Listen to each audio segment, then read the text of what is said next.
What's up, my Boogie Woogie friends? Jonah Schwickert here, and I greet you to another lesson. Welcome, welcome, welcome. I hope you're doing great. And today I got a really fun, interesting concept for you. This is perfect for beginners, complete beginners, also a little more advanced players, because we're not just going to be learning an amazing riff that I'll teach you in an easy way today. That's going to sound super great. We're also going to actually look at something that is so overlooked in the Boogie Woogie teaching space on YouTube. We're going to look at how do we actually, Boogie Woogie pianists, how do we build a solo and how do we improvise with one riff? I'll show you exactly how to improvise just with one single riff instead of just copy pasting it from me like usual. We'll do that first, but then once you're free with it, I'll show you how do I build a solo with just one single riff, right? Isn't that cool? That's gonna really open your horizon to how does Boogie Woogie even work, like the structure of it, the theory behind it, and teach you actual improvisation. In Boogie Woogie, we're following the 12-bar blues progression. I'm just gonna refresh this. I've taught this a million times before on YouTube here, but we're following the 12-bar blues progression. That means we're taking a bass line through 12 bars in a certain order. 12-bar blues progression basically means 4 bars of C, 1 and 2 and 3 and 4 and 3 and 2 and 4 and 4 and 4 and 2 and 3 and 4 and that's 4 bars. Now we go 5th and 6th bar, 2 bars on F, 2 and 3 and 4 and 2 and 2 and 3 and 4, 7 and 8 back to C, 2 bars, 2 and 3 and 4 and 1 and 2 and 3 and 4. Then we go to G for 2 bars, that's 9 and a 10, and 2 and 3. You can also do 1 bar and 10th on the F. There's 2 versions. Then we go back to C for another 2 bars, 11 and 12. And that is it. And this is what we always follow. 97% of the time, a Boogie Woogie song follows this 12-bar blues progression and improvisations as well. There's variations to this, of course, a lot of variations, but that's the basic idea of it, okay? Once you got that, we're gonna jump into the actual riff. So what is the riff we're building a solo with today? It builds on this idea.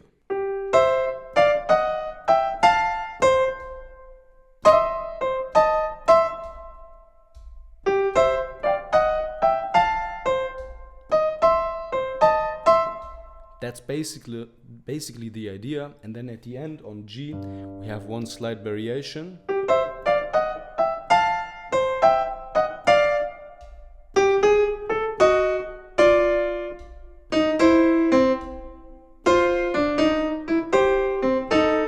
I like to call this the all-the-time riff, because this is one of the most commonly used riffs in all of Boogie Woogie. But let's learn the riff in a copy-paste way first. We're going thumb on G, then we're going in thirds up. We got this major third, we got this minor third, minor third, minor third, major third, and we end with a C. So we're really going from here all the way up. And this is arguably the hardest part of this riff. So you might want to just repeat this little idea of said riff, right? Just like this.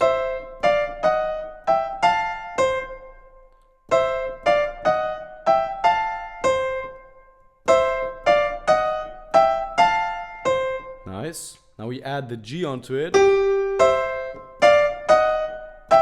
is all 8th notes. So we got and 1 and 2 and 3 and 4 and 1 and 2 and 3 and 4. Right? Let's add it onto the left hand. This is an upbeat. Time.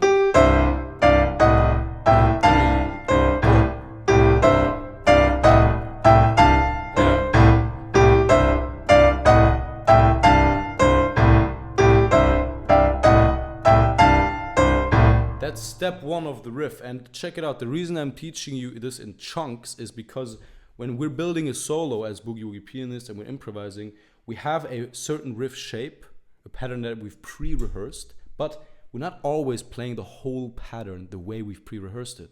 Sometimes we're leaving something out. Sometimes we're adding another beat into it. So this first part of the riff could also be your riff. You could just repeat this. And then go into the second part. Right? That's the second part we're looking at now. But this is basically the idea of getting a shape in your fingers in many different ways. That's improvisation. And then you can play it in many different ways. So remember, you can just repeat this idea too and build your solo with that. Now, the next part after this climb up will be this little finish. Ba ba da da da. Okay? We're playing E flat with C. This is called a double stop. If we're just playing that C at the top for most of the notes, right?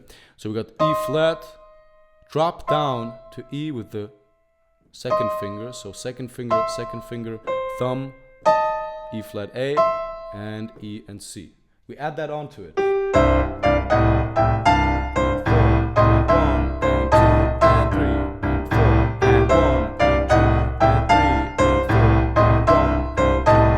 That's the whole riff. You go to F, same thing. 1, 2, 3, 4,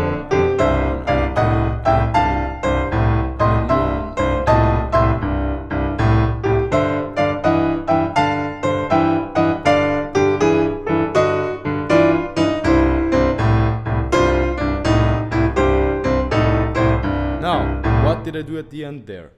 Doesn't matter right now, because right now it's more important to play this riff the way we learned it, just through the 12-bar blues progression. The whole thing, right? And do that for 10 minutes, right? Just that. Put on a metronome maybe, so you can literally just put the metronome on a steady, slow tempo, take it through the 12-bar blues for 10 minutes.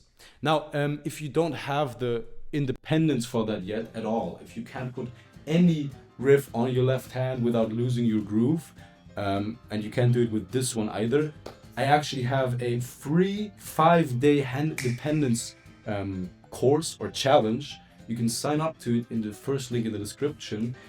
So if you're a complete beginner, this will literally save you months of frustrating progress, because it will teach you the principles to take your hand independence from 0 to hero. And it's 5 days, so every day you get a new video. It's going to be fun and exciting.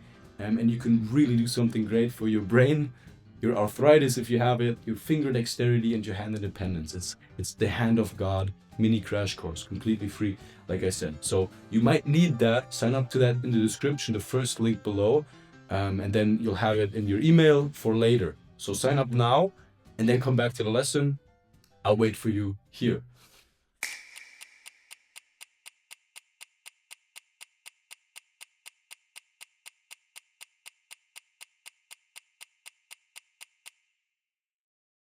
Okay, great. I'm glad you signed up. That will hopefully really help you. And now we're going to finish the lesson, and then you can go through that for the next 5 days, and then come back to this lesson after 5 days, and you'll see the difference that it has made with you. Those 5 days, hand of God, step by step. You'll notice it. All right, but let's just look at the rest of the solo here. If we go on to G. Let's try it.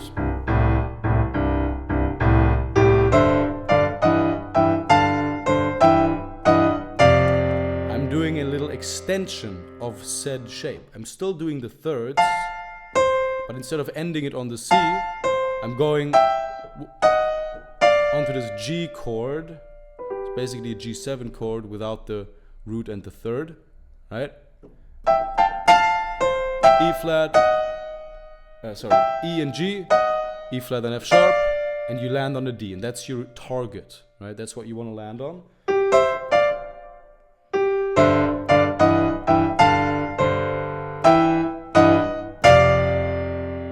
Right?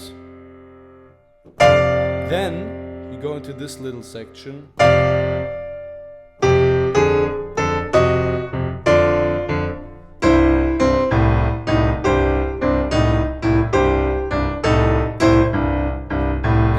end you have a little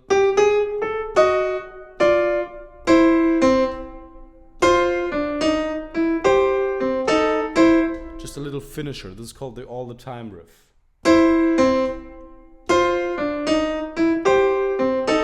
And it's the same, we're repeating the same idea from up here.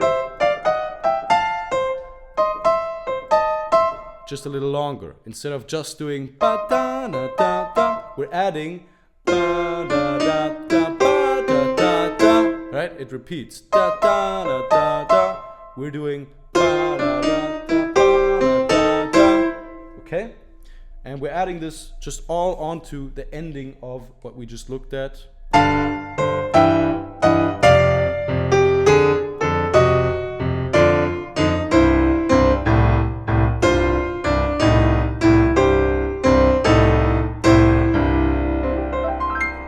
One more time, the whole thing through the 12-bar blues progression. Let's go. 3, 4.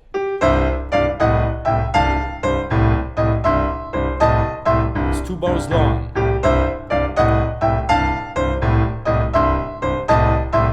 F.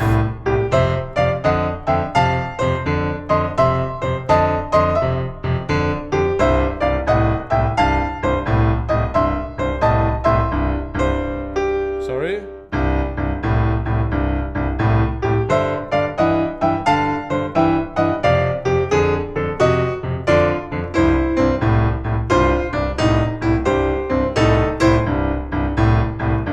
Boom. Sorry for that little hiccup, but you see, it happens, and you just gotta get back into it.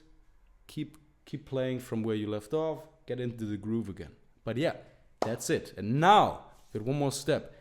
I'm going to show you, well, how do you make a solo out of this? Well, you could play it like this, copy paste, that would already be a solo. It's 12 bars long, right? It's more than enough for a solo. But how do you improvise with it? How do you change it up? The idea is that you can repeat these positions in any order that you would like. So instead of always going da da da da da da da, you can go da da da da da da da da da da.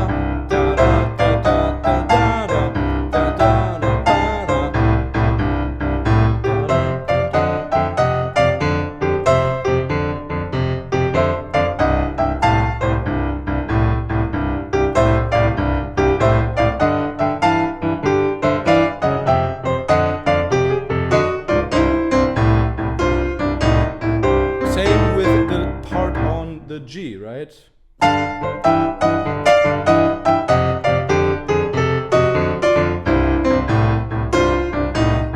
I'm playing always the same notes, guys, the same notes, but I'm changing the order or the rhythm, especially, of how I'm playing it, right? And that is how you take a riff. That's how we take a riff. Instead of just always copy pasting it blindly with sheet music and always theory and sheet music, just learn the sheet music and then just play your riff.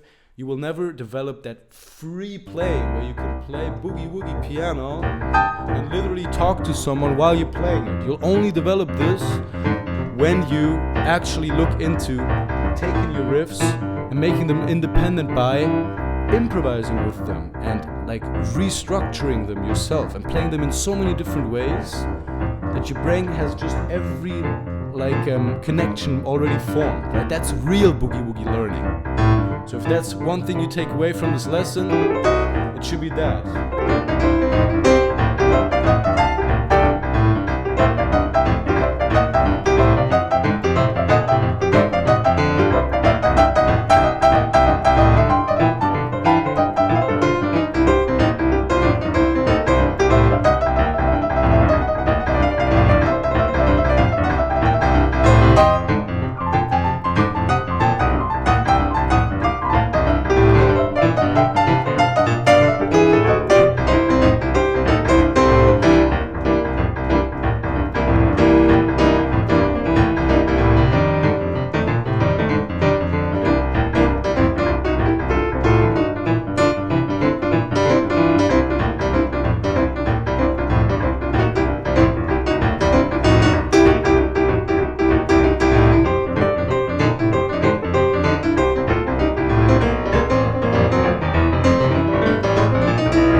That's what I just did. But I hope you enjoyed this lesson, guys. And check definitely out the Hand Independence 5-day challenge. It's gonna be easy step-by-step for beginners. Every day you get one video that builds on the last. Take your hand independence, and then you can actually put these together. And guess what? If you do this, you'll also, if you actually work on your hand independence, which I always recommend first for new students, you'll actually be able to do all of the YouTube lessons you're already doing way easier and have way more fun with them. Like this lesson here, if you had trouble combining the riff that we learned today with that bass line, then guess what? Like if you spent more time on your hand independence and you knew how, then you wouldn't have that trouble, and you would have like breezed through the lesson, and it would have been more effective use of your time. You know what I mean? So I'm just trying to help you out and let you know that hand independence, it should be the number one like skill you work on, and you got to find a way to do it. But I would start with the crash course, the 5-day challenge. And yeah, I'll see you there or in the next lesson. I hope you enjoyed this one. Don't forget to leave a comment. I read all comments. You can always leave me feedback or what you would like to see next as well. All right, guys. Take care. Happy practicing. And I'll see you in the next one.